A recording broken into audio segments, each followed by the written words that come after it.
Hello friends, welcome back to mass English grammar series के अंतर्गत पुनः आपका एक बार स्वागत है। और आज हम आप सभी के लिए ग्रामर पॉइंट ऑफ व्यू से एक वर्ब के अंतर्गत एक बहुत ही महत्वपूर्ण टॉपिक लेकर के आए हैं, कंफ्यूजिंग पेयर।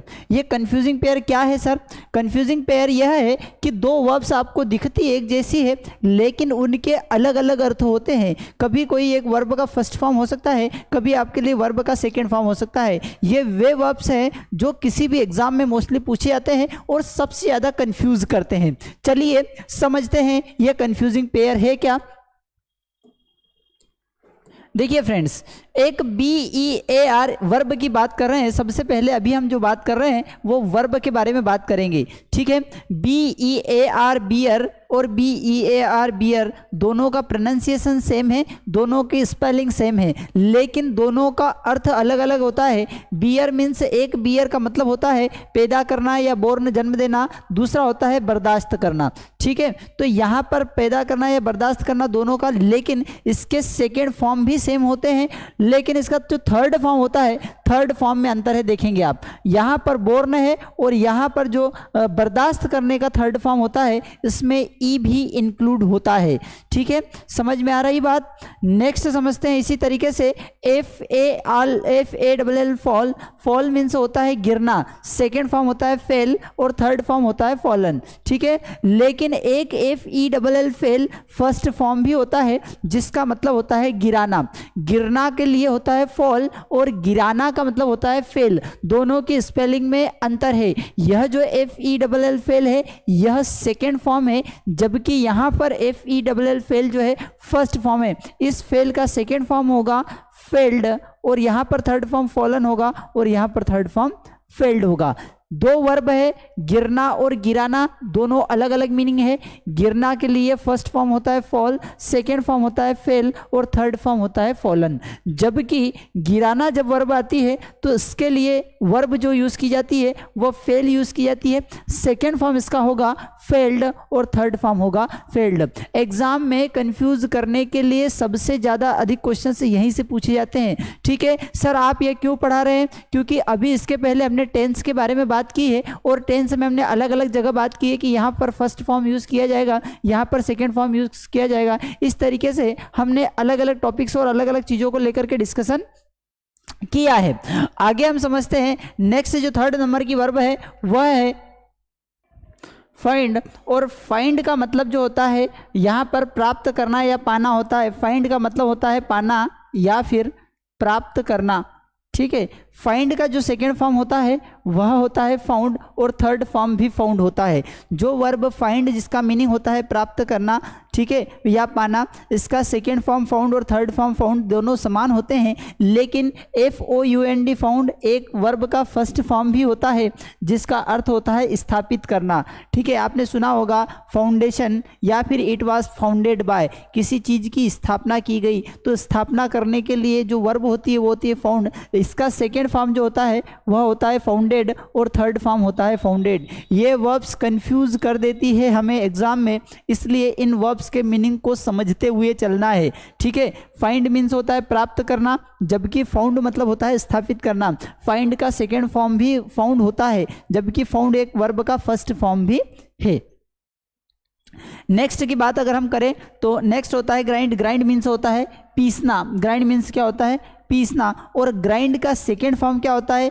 ग्राउंड और थर्ड फॉर्म भी ग्राउंड होता है। जबकि यह जो ग्राउंड है एक फर्स्ट फॉर्म भी होता है जिसका अर्थ निकलता है जमीन पर लाना। जब हम बात करते हैं किसी चीज़ को जमीन पर लाना तो उसके लिए वर्ब ग्राउंड का यूज़ किया जाता है, जबकि इसका जो सेकेंड फॉर्म होगा वह होगा ग्राउंडेड और थर्ड फॉर्म होगा ग्राउंडेड। ये वे वर्ब्स हैं जो हमें अक्सर कंफ्यूज कर देती है फ्रेंड्स, ठीक है। तो इन वर्ब्स को हमें अच्छे तरीके से समझना है और हो सके तो इन्हें रट लो, क्योंकि जब वर्ब से रिलेटेड क्वेश्चंस आते हैं तो इन क्वेश्चंस को प्रायोरिटी दी जाती है। नेक्स्ट समझते हैं हैंग। HANG hang. हैंग का मतलब होता है फांसी पर चढ़ना। ठीक है। हेंग का सेकेंड फॉर्म होता है हेंग्ड, थर्ड फॉर्म होता है हेंग्ड। अब यहाँ पर देखिए हेंग और हेंग दोनों वर्ब के फर्स्ट फॉर्म समान है, लेकिन टांगना और फांसी पर चढ़ना के सेकेंड फॉर्म अलग अलग हो जाएंगे। जब हम बात करेंगे फांसी पर चढ़ना तो उसके लिए हेंग का सेकेंड फॉर्म क्या हो जाएगा, हेंग्ड, और थर्ड फॉर्म क्या हो जाएगा, हेंग्ड। लेकिन जब टांगने वाला सेंस आता है कि हमने किसी चीज को टांग दिया तो वहां पर सेकेंड फॉर्म क्या होगा, हंग, और थर्ड फॉर्म क्या होगा, हंग। तो यह वर्ब्स कंफ्यूज करती है, इसलिए इनको अच्छे तरीके से समझना है। अब देखिए जो एल आई ई लाई होता है इसके तीन अलग अलग अर्थ होते हैं, समझते हैं। एल आई ई लाई मतलब क्या होता है, झूठ बोलना, और झूठ बोलने के लिए सेकेंड वर्ब क्या होता है, सेकेंड फॉर्म क्या होता है, एल आई ई डी लाइड, और थर्ड फॉर्म होता है L I E D light. Lie एक दूसरी वर्ब भी होती है जिसका अर्थ होता है लेटना, जब हम बोलते हैं कि वह लेट रहा है, ठीक है, तो लाइंग, ठीक है। तो लाई का मतलब होता है दोनों के फर्स्ट फॉर्म समान होते हैं, लेकिन जब हम सेकेंड फॉर्म की बात करते हैं तो लाई मीन्स लेटना जो होता है उसके लिए जो सेकेंड फॉर्म होगा वह होगा ले, और थर्ड फॉर्म होगा लेन, ठीक है। जबकि हम झूठ बोलने वाले जब लाई की बात करते हैं तो उसका सेकेंड फॉर्म होता है लाइड, और थर्ड फॉर्म होता है लाइट। एक और ले जो कि लाई का सेकेंड फॉर्म ले, जबकि एक ले वर्ब का फर्स्ट फॉर्म भी होता है, इसके लिए यूज किया जाता है न्योछावर करना, ठीक है। तो ले का सेकेंड फॉर्म क्या होगा, लेड, और थर्ड फॉर्म क्या होगा, लेड। तो ये लाई वर्ब भी हमें कई बार कंफ्यूज करती है। नेक्स्ट है रेंड। रेंड एक वर्ब है, वर्ब का फर्स्ट फॉर्म है जिसका सेकेंड फॉर्म होता है रेंट, थर्ड फॉर्म होता है रेंट। यह जो रेंड है इसका मतलब होता है चीरना। चीरने के लिए एक वर्ब यूज की जाती है रेंड, जबकि आर ई एन टी जो कि एक फर्स्ट फॉर्म है इसका अर्थ होता है किराए पर देना। जब किसी चीज़ को किराए पर दी जाती है तो हम उसके लिए वर्ब रेंट यूज़ किया जाता है, और उसका सेकेंड फॉर्म जो होता है वह होता है रेंटेड, थर्ड फॉर्म होता है रेंटेड। ये वर्ब्स अक्सर हमें कंफ्यूज करती है, इसलिए हमने इन वर्ब्स को इंक्लूड करने की कोशिश की है। नेक्स्ट है राइज। राइज का मतलब होता है उंगना, सेकेंड फॉर्म इसका होता है रोज, और थर्ड फॉर्म होता है राइजन, ठीक है। और नेक्स्ट जो है उठाना।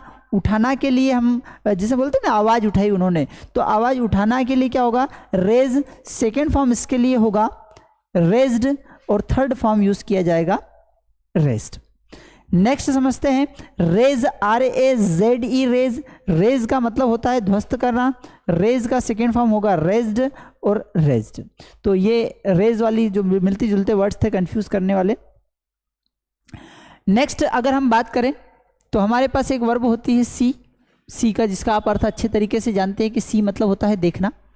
सी का जो सेकेंड फॉर्म होता है, यहाँ पर हम बात किसकी कर रहे हैं, ये वर्ब फॉर्म फर्स्ट फॉर्म की लिस्ट है, ये सेकेंड फॉर्म की लिस्ट है, और यह थर्ड फॉर्म की लिस्ट है। सी मीन्स होता है देखना। सी का सेकेंड फॉर्म जो होता है सा, और थर्ड फॉर्म होता है सीन। जबकि एक एस ए डब्ल्यू सा वर्ब का फर्स्ट फॉर्म भी होता है जिसका अर्थ होता है आरी से चीरना, ठीक है।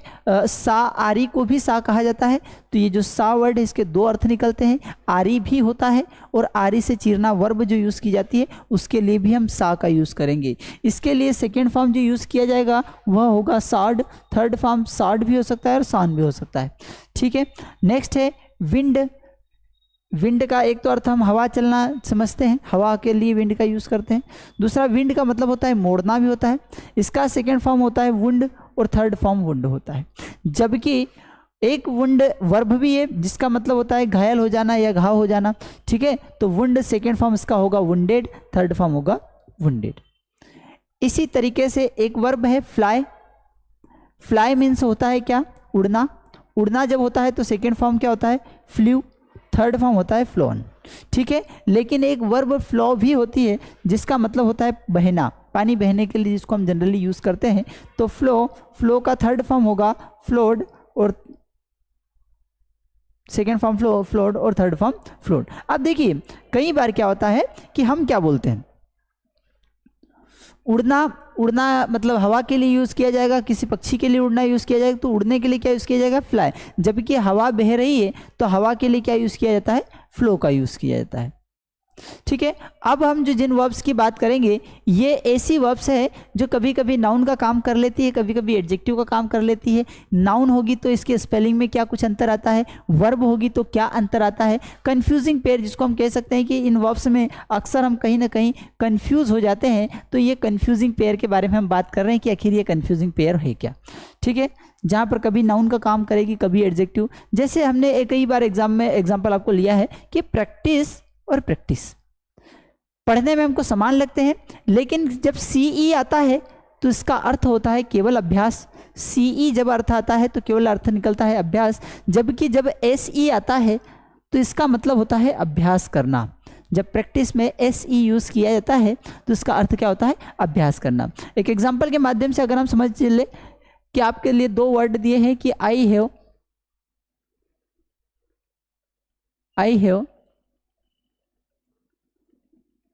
डन और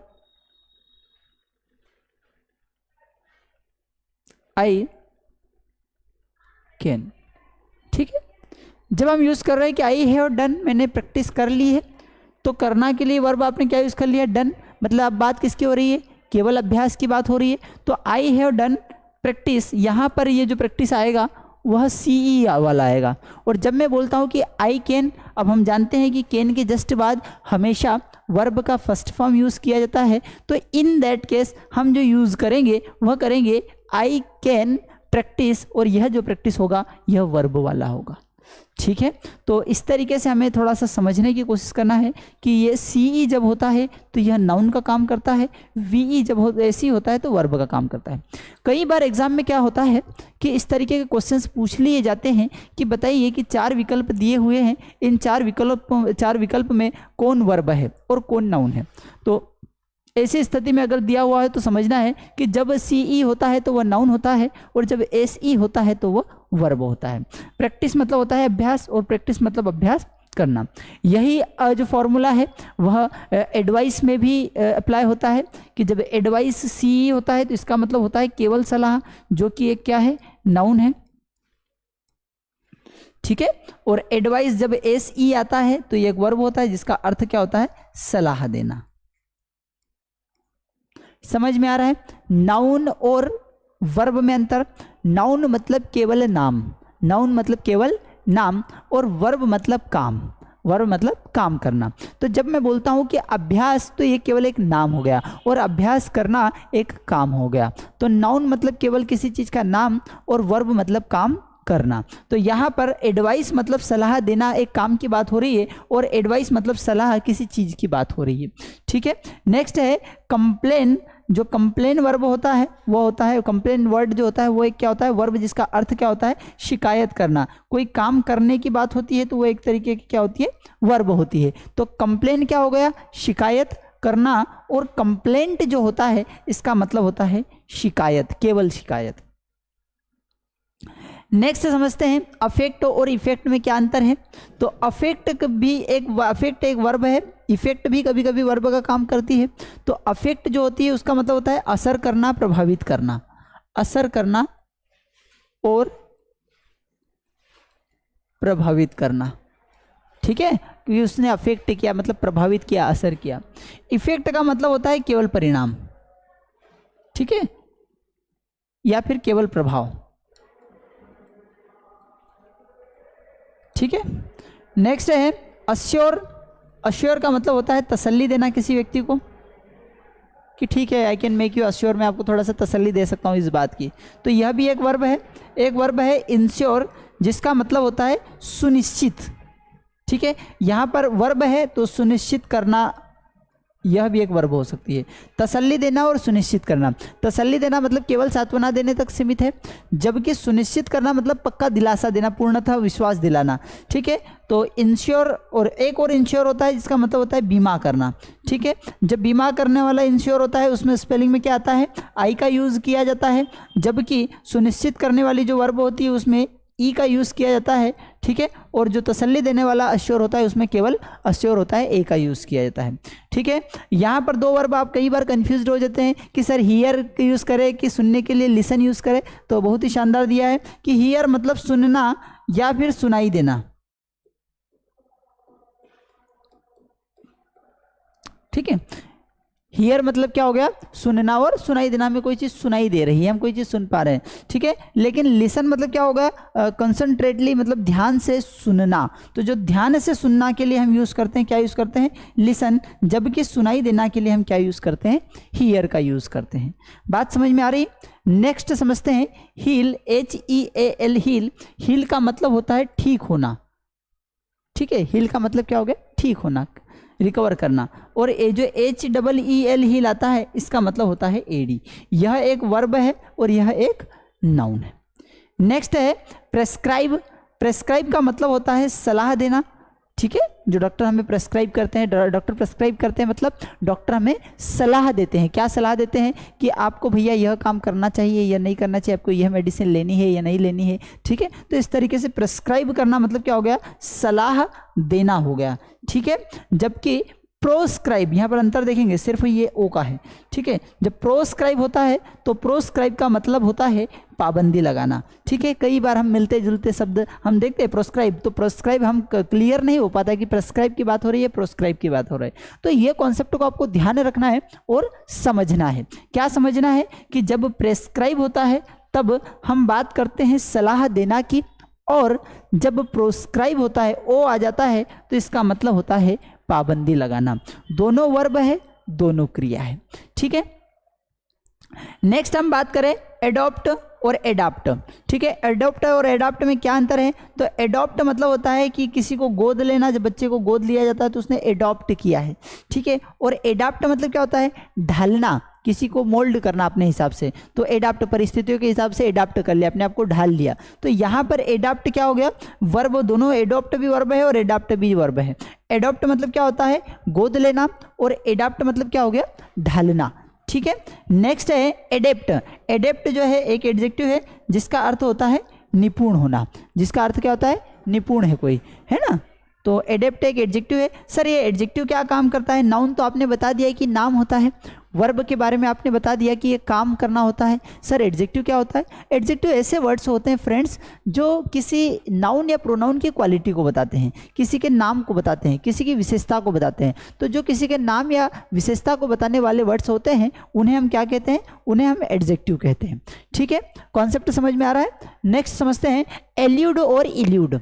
एल्यूड क्या होता है, एल्यूड का मतलब होता है के संदर्भ में उल्लेख करना, किसी चीज को क्या करना, उल्लेख करना, किसी चीज को मेंशन करना। तो ये एल्यूड जो होता है, एक वर्ब इससे मिलता जुलता वर्ड एक एल्यूजन आता है। एल्यूजन का मतलब होता है कि जब कोई राइटिंग लिख रहे हैं, कोई चीज़ प्रेस्क्राइब कर कोई बात बता रहे हैं, तो इसमें अगर आप किसी कहानी को उल्लेख कर रहे हैं, किसी वाक्यांश का उल्लेख कर रहे हैं, किसी एनेक्डोट का अगर रेफरेंस दे रहे हैं तो उसे एल्यूजन कहते हैं। तो वो एल्यूड है। एल्यूड का मतलब ही होता है कि किसी के संदर्भ में कोई चीज़ उल्लेख करना, तो वो एल्यूड कहलाता है, ठीक है। एक होता है एल्यूड। एल्यूड का मतलब होता है से बचना, ठीक है। दोनों एक वर्ब है, दोनों काम की बात हो रही, इसमें उल्लेख करने की बात हो रही, इसमें बचने की बात हो रही। दोनों दिखेंगे मिलते जुलते, समान दिखेंगे।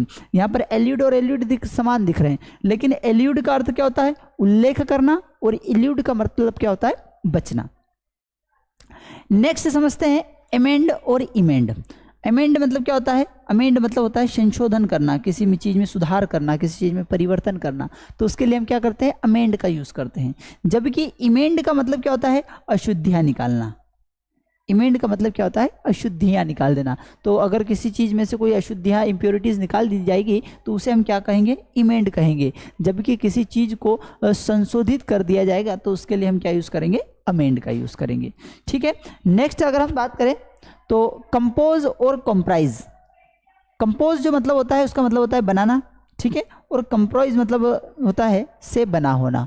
दोनों वर्ब है, एक का मतलब होता है बनाना और एक दूसरे का अर्थ होता है किसी चीज़ से बने होना। नेक्स्ट अगर हम बात करें तो डिफेज होता है अगला वर्ड। डिफेज मतलब क्या होता है, विकृत करना, किसी चीज़ को जो भी उसका फेस है, जिसको जो उसका आकार है, संरचना है, उसको थोड़ा सा परिवर्तित कर देना, ठीक है। तो वो डिफेज कर देना, विकृत कर देना। और इफेज मतलब क्या होता है, इफेज मतलब होता है मिटा देना। दोनों वर्ब है, ठीक है। डिफेज मतलब विकृत, मतलब उसको थोड़ा सा खराब कर देना, ठीक है। और इफेज मतलब क्या होता है, उसका अस्तित्व ही मिटा देना, ठीक है। नेक्स्ट है डेप्रिकेट।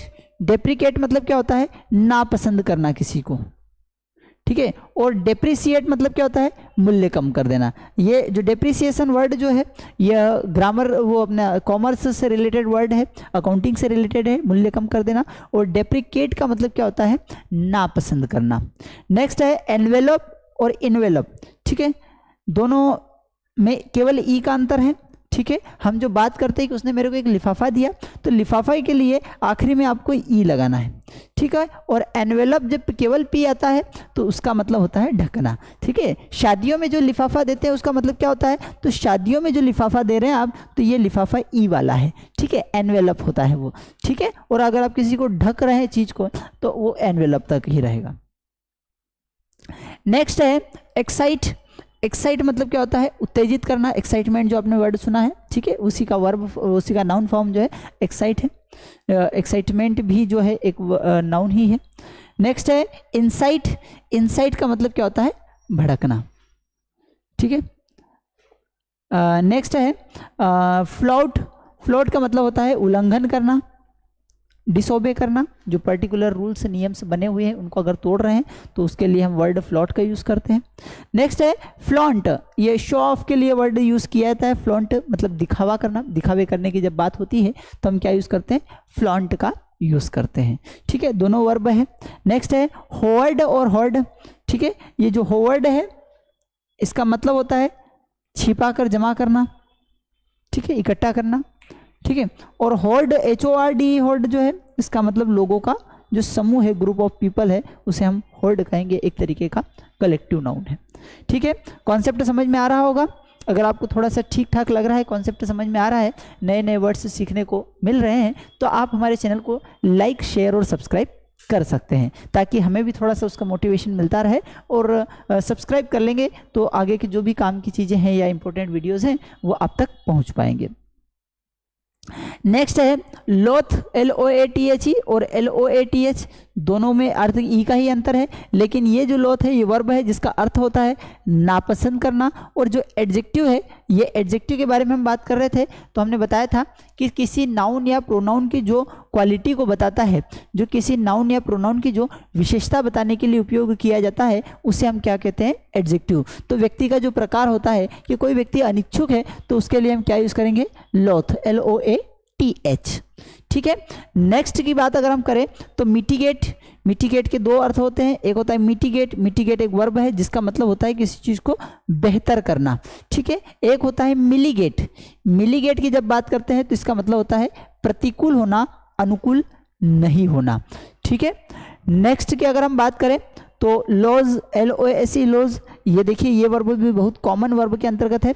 लॉज का मतलब क्या होता है, खोना। जब आप कोई चीज़ खो दें या हार जाएं तो उसके लिए हम जो वर्ब यूज़ करते हैं वो यूज़ करते हैं LOSE।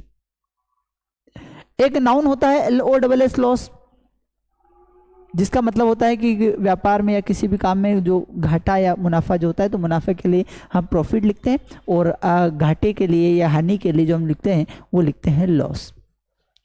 नेक्स्ट है लूज, जो एडजेक्टिव है। एडजेक्टिव के बारे में हमने क्या बताया है कि किसी नाउन या प्रोनाउन की विशेषता बताता है, तो ये किसी का प्रकार हो गया। तो ढीला, तो ये क्या हो गया, किसी नाउन का प्रकार हो गया, मतलब कुर्ते का प्रकार हो गया कि कुर्ता कैसा है, तो ढीला है। तो यहाँ पर उसके लिए हम जो वर्ड यूज़ करेंगे वो यूज़ करेंगे लूज। तो ढीला के लिए LOOS, लूज का यूज़ किया जाएगा।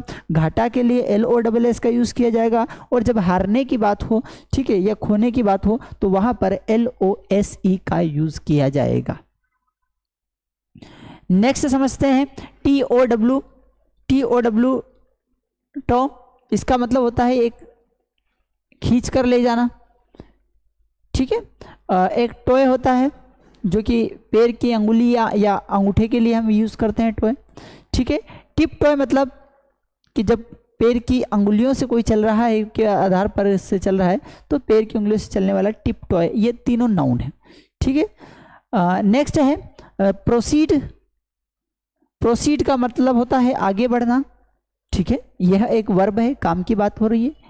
प्रीसीड, प्री हमेशा वर्ड जब भी आता है तो वो पहले को रिप्रेजेंट करता है, तो प्रीसीड मतलब से पहले आना, ठीक है।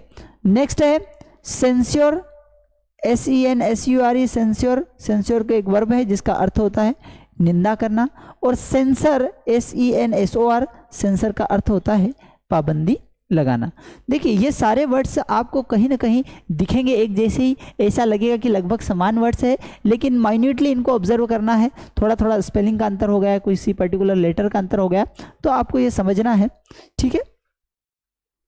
नेक्स्ट है सीवर। सीवर का मतलब होता है देखना। सीवर मतलब क्या होता है? देखना। जबकि यहाँ पर जो सीवियर है इसका एक एडजेक्टिव है और इसका अर्थ होता है ताकना या नज़र के लिए, ठीक है। और एक सीवर होता है SEWER सीवर, ठीक है, सीवेज पाइप, वो नाले के लिए यूज़ होता है, ठीक है। इसी तरीके से प्रे के भी दो अलग अलग वर्ड होते हैं। एक PRA वहाँ अगर आपने लिख लिया ना तो प्रार्थना करना हो गया, ठीक है। ये अपोजिट मीनिंग है, ठीक है। केवल एक वर्ड एक लेटर के आ जाने से अंतर बदल जाता है। PRA वहाँ प्रे मतलब क्या हो गया? प्रार्थना करना। जबकि PRE वहाँ प्रे मतलब होता है शिकार करना, या फिर ये कभी कभी नाउन का भी काम होता है, करता है, तो केवल शिकार भी हो सकता है, ठीक है। नेक्स्ट है वेव, WAVE वेव। वेव मतलब क्या होता है? लहर या लहराना। जबकि वेव आई अगर आ जाए इसमें तो इसका अर्थ होता है छूट देना। इसका अर्थ क्या होता है? छूट देना। समझ रहे कॉन्सेप्ट को? नेक्स्ट समझते हैं पीप, PEEP पीप। पीप का मतलब होता है झांकना या चुपके से देखना। पीप एक वर्ब है। नेक्स्ट होता है ग्लेंस। ग्लेंस एक वर्ब भी है, एक नाउन भी है, जिसको एक ग्लेंस मतलब एक झलक देखना, ठीक है, या एक निगाह, ठीक है, ग्लेंस के लिए यूज किया जाता है। नेक्स्ट है ग्लिम्स। ग्लिम्स का भी मतलब क्या होता है? एक झलक। यह भी एक वर्ब है, एक नाउन है। नेक्स्ट है इन्वेंट। इन्वेंट और डिस्कवर में भी कई बार कंफ्यूज होते हैं स्टूडेंट्स। तो इन्वेंट का मतलब होता है आविष्कार करना, कुछ नया बनाना। और डिस्कवर का मतलब क्या होता है? जो पहले से ही सिस्टम है उसकी खोज कर लेना। तो डिस्कवर मतलब होता है खोज करना, और इन्वेंट मतलब नया बनाना या फिर आविष्कार करना। लाइट एडजेक्टिव भी है, नाउन भी है और वर्ब भी है। जब ये एक हल्का हो गया, एक एडजेक्टिव काम कर दिया। रोशनी जब है, नाउन का काम कर दिया। और प्रज्वलित करना, जब जलाने की बात आए तो वहाँ पर लाइट वर्ब का भी काम करता है। तो जब लाइट एडजेक्टिव होता है तो उसका मतलब होता है हल्का। कोई चीज़ हल्की है तो उसके लिए हम लाइट का यूज़ करते हैं। जैसे लाइट वेट, लाइट वेट मतलब हल्के वजन वाला, ठीक है। लाइट मोबाइल, हल्का मोबाइल, ठीक है। तो हल्के के लिए हम लाइट का यूज़ करते हैं। नाउन जब मतलब होती है तो इसका मतलब होता है रोशनी या प्रकाश, उसका अर्थ भी लाइट ही होता है, ठीक है। और वेव जो होता है, वर्ब जब होती है तो वर्ब का मतलब होता है प्रज्वलित करना या फिर जलाना। तो प्रज्वलित करना या जलाना के लिए भी हम लाइट वर्ब का यूज़ करते हैं। नेक्स्ट आप बात करें तो बर्न। बर्न का मतलब क्या होता है? जलाना या फिर जला हुआ भाग। नेक्स्ट है विदर। विदर WITHER, विदर मतलब होता है मुरझाना, ठीक है। एक होता है वेदर। वेदर मतलब दिन प्रतिदिन का जो मौसम होता है उसको वेदर कहते हैं, ठीक है। एक होता है वेदर, WHETHER। ये दो ऑप्शन के लिए कि वेदर यू गो और स्टे, ठीक है, ये दो विकल्प। तो यहाँ पर ध्यान रखना, जब मौसम की बात होगी तो EA का यूज़ किया जाएगा, और जब ऑप्शन वाली बात हो कि या तो वहाँ पर E का यूज़ किया जाएगा, ठीक है। नेक्स्ट है कैच। कैच मीन्स क्या होता है? पकड़ना, ठीक है। कोई गतिशील चीज को अगर पकड़ रहे हैं तो उसके लिए एक वर्ब कि भाई कैच करो। बॉल को कैच क्यों किया जाता है? क्योंकि बॉल गतिशील अवस्था में, और गतिशील अवस्था में की चीज को अगर पकड़ा जाता है तो वहां पर हम कैच का यूज करते हैं। नेक्स्ट है होल्ड, HOLD, होल्ड। होल्ड का मतलब होता है ठहरी हुई चीज को थामना या पकड़ना, ठीक है। कोई चीज ठहरी हुई है और उसको अगर आप पकड़ रहे हैं तो वहाँ पर होल्ड का यूज़ किया जाएगा। और जब कोई चीज़ गतिशील है और उस गतिशील चीज़ को अगर आप पकड़ रहे हैं तो वहाँ पर हम कैच का यूज़ करेंगे। नेक्स्ट की बात अगर हम करें तो नेक्स्ट है सीज और सेज। सीज का मतलब होता है रुकना, और जो मूवीज़ में और अलग अलग जगह देखते हैं ना कि उनकी इसको सीज कर लिया, तो सीज ये वाला जो है इसका मतलब होता है जब्त करना। नेक्स्ट है रिफ्यूज। रिफ्यूज का मतलब भी होता है मना करना। डिनाई और रिफ्यूट का मतलब होता है खंडन करना। खंडन करना मतलब आप जो बात बता रहे हैं, ठीक है, उससे हम सहमत नहीं है, ठीक है। यहाँ पर सिंपली मना कर दिया जाएगा कि नहीं भैया, ठीक है। यहाँ पर क्या कर दिया जाएगा? उसका खंडन किया जाएगा कि जो आप स्टेटमेंट दे रहे हैं ना, हम इससे सहमत नहीं है। तो ऐसी स्थिति में डिनाई और रिफ्यूट का यूज़ किया जाता है। अस्वीकार करना या कम होना के लिए हम यूज़ करते हैं डिक्लाइन, ठीक है। डिक्लाइन के दो वर्ड होते हैं, एक तो अस्वीकार कर देना, मना कर देना, और कम होना के लिए भी डिक्लाइन का वर्ड का यूज़ किया जाता है, ठीक है। नेक्स्ट जो है वह है सिंक। सिंक का मतलब होता है डूबना, निर्जीव चीज का डूबना सिंक कहलाता है। और ड्रॉन मतलब क्या होता है? डुबाना, ठीक है। इसी तरीके से राइड और ड्राइव में भी अंतर होता है। जब 2 पहिए वाहन को चलाया या जानवर की सवारी की जाती है तो हम बोलते हैं राइड, ठीक है। और जब 4 पहिए की सवारी कर रहे हैं या फिर चला रहे हैं तो ड्राइव का यूज़ किया जाएगा। तो मोटरसाइकिल और बाइक के लिए राइड का यूज़ किया जाना चाहिए या ड्राइव का यूज़ किया जाना चाहिए। तो बात वही हो रही है कि जब 2 पहिए वाहन या जानवर को चलाया जाएगा तो राइड का यूज़ किया जाएगा। तो 2 पहिया बाइक मतलब और बाइसिकल के लिए हम राइड का यूज़ करेंगे, कार के लिए हम ड्राइव का यूज़ करेंगे। और अगर हाथी की सवारी कर रहे हैं तो भाई जानवर की सवारी कर रहे हैं तो वहाँ पर भी हम राइड का यूज़ करेंगे, ठीक है। आई होप हम एक्सपेक्ट करते हैं कि आपको सारे कॉन्सेप्ट समझ में आए होंगे। बहुत ही प्यारे कॉन्सेप्ट थे, बहुत ही अच्छे कॉन्सेप्ट थे, ठीक है। और आपको अगर किसी भी कॉम्पिटिटिव एग्जाम की तैयारी कर रहे हैं, ठीक है, और आपको लैंग्वेज कहीं ना कहीं बैरियर लग रही है कि लैंग्वेज बाधा लग रही है, तो अब आप निश्चिंत हो जाइए क्योंकि हम आप सभी के लिए लेकर के आए हैं complete grammar course. Complete grammar course मतलब इसमें लगभग हमने सारी एग्जाम्स को कवर कराने की कोशिश की है, ठीक है। टॉपिक वाइज आपको लाइव टेस्ट मिलेंगे, प्रीवियस ईयर्स के क्वेश्चंस इसमें आपको मिलेंगे, ठीक है। प्रैक्टिस शीट मिलेगी, नोट्स मिलेंगे, ठीक है। और बेसिक्स टू एडवांस लेवल के ग्रामर आपको देखने को समझने को मिलेगी। आप हमारे इस नंबर पर कांटेक्ट कर सकते हैं अधिक जानकारी के लिए, ठीक है। अभी आप इनरोल करने के लिए आप एक काम कर सकते हैं, मास स्टडी हमारा एक ऐप है जिसको आप डाउनलोड कीजिए, प्ले स्टोर से आप उसको डाउनलोड कर सकते हैं, जिसमें आपको अलग अलग कोर्सेज के बारे में जानकारी मिल जाएगी और आपका अपना जो ग्रामर कोर्स है वो भी आपको वहाँ पर मिल जाएगा। बेस्ट स्पोकन क्लासेस की अगर हम बात करें, हम ग्रामर के साथ साथ स्पोकन क्लासेस भी प्रोवाइड कराते हैं आप सभी के लिए। तो अगर आप स्पोकन क्लासेस ज्वाइन करना चाहते हैं तो हमारा एक बेस्ट स्पोकन कोर्स है जो 0 से हीरो लेवल तक आपकी लैंग्वेज को कराया जाएगा, शून्य से शिखर की यात्रा तय कराई जाएगी, ठीक है। इसका जो ड्यूरेशन रहेगा वो 6 मंथ का रहेगा। बेसिक टू एडवांस लेवल की इंग्लिश कराई जाएगी, इसमें रेगुलर आपको होमवर्क दिया जाएगा, लाइव टेस्ट रहेंगे, काफ़ी कुछ इसमें देखने को मिलेगा। नेक्स्ट आपको लगता है कि नहीं हमें इंग्लिश तो थोड़ी तो आ जाती है लेकिन हम थोड़ा सा एक्सपर्ट लेवल पर करना चाहते हैं, तो आप हमारी एक्सपर्ट एडवांस इंग्लिश बेच ज्वाइन कर सकते हैं, ठीक है, जिसमें डेली लाइव क्लासेस रहेगी, एडवांस लेवल के कन्वर्सेशन करवाए जाएंगे, इंटरव्यू प्रिपरेशंस कराए जाएंगे, डिबेट कराए जाएंगे, फ्री PDF नोट्स आपको मिलेंगे, ठीक है। तो ये सारी चीज़ आपको मिलेगी। बच्चों के लिए भी हमने एक उनकी बच्चों की मानसिकता और साइकोलॉजी को ध्यान में रखते हुए बच्चों के लिए भी हमने एक कोर्स डिज़ाइन किया है जिसमें बच्चे किस तरीके से लैंग्वेज को एक्विजिशन करते हैं, किस तरीके से बच्चे भाषा को सीखते हैं, ये सारे कॉन्सेप्ट्स को हमने ध्यान में रखते हुए उनके लिए एक बहुत ही प्यारा कोर्स हमने लॉन्च किया है, उसकी बच्चों की साइकोलॉजी को ध्यान में रखते हुए। तो ये हमारा किड्स स्पोकन बेच है जिसका ड्यूरेशन 3 मंथ का है। इसमें भी डेली हम कन्वर्सेशन बेस्ड प्रैक्टिस कराते हैं, पर्सनल अटेंशन हर एक बच्चे पर दिया जाता है, फुली लाइव क्लासेस रहेगी, पर्सनल अटेंशन, ठीक है। तो बहुत सारी चीज़ में देखने को मिलेगी। सर ये कहाँ सारे कोर्सेस मिलेंगे? तो फ्रेंड्स ये सारे कोर्सेस आपको हमारा एक ऐप है मास स्टडी, जहाँ पर आपको सारे कोर्सेस मिलेंगे, ठीक है। तो आप हमारे मास स्टडी ऐप को डाउनलोड कर सकते हैं जहाँ आपको सारे कोर्सेस की जानकारी मिल जाएगी। नेक्स्ट है प्राइम वोकेब। आपको लगता है कि नहीं सर हमें इंग्लिश तो ठीक ठाक आती है लेकिन बोलते बोलते कहीं ना कहीं हम अटक रहे हैं, हमारी वोकेब कमजोर है, तो हम स्पेशल वोकेब के लिए आपके लिए एक वोकेब बूस्टर कोर्स लेकर के आए हैं जिसमें अंग्रेजी शब्दकोश का महासागर है, 2 महीने का लगभग ड्यूरेशन है, लाइव क्लासेस मिली है, ठीक है। लगभग 5000 वर्ड आपको उसमें हमने इंक्लूड करने की कोशिश की है, रूट वर्ड्स मिलेंगे, प्रैक्टिस शीट मिलेगी, ठीक है, इडियम फ्रेजेस 1 वर्ड्स मिलेंगे, PDF नोट्स मिलेंगे, काफ़ी कुछ देखने को मिलेगा। आपको लगता है कि नहीं सर हमें तो कोई ऐसा मिल जाए कि हमें पर्सनल 1-to-1 पढ़ा दे, ठीक है, तो आपके लिए वह भी लाए हैं हम पर्सनल इंग्लिश ट्रेनर, जहाँ पर पर्सनल इंग्लिश ट्रेनर आपको इंग्लिश पढ़ाएंगे, समझाएंगे, जहाँ पर लाइव क्लास रहेगी, आप रहेंगे और आपके ट्रेनर रहेंगे, आपके जो भी डाउट्स है आप बेफिक्र होकर के पूछ सकते हैं, ठीक है। वह भी आपकी स्पीकिंग को माइन्यूटली ऑब्जर्व करेंगे और जहाँ तक जो भी सुधार हो सकता है उसमें काम किया जाएगा। आपको लग रहा है कि नहीं सर हमें कोई ऐसी किताब बता दो जिसमें हम सब कुछ सीख जाएँ, हाँ तो स्पोकन इंग्लिश वही हमने सारी चीज़ों को ध्यान में सोच विचार करके रखते हुए आपके लिए स्पोकन इंग्लिश बुक लेकर के आए, यह भी आप हमारे मास स्टडी ऐप से डाउनलोड कर सकते हैं, ठीक है फ्रेंड्स। तो थैंक यू, आज के लिए बहुत बहुत धन्यवाद आपका। और हाँ आप हमारे चैनल को लाइक शेयर सब्सक्राइब कर सकते हैं और हमारा मास स्टडी ऐप डाउनलोड जरूर कर लीजिएगा ताकि उसमें आपको आपके पसंद का कोई सा कोर्स मिल जाए और आपका थोड़ा सा फायदा हो जाए। Thank you.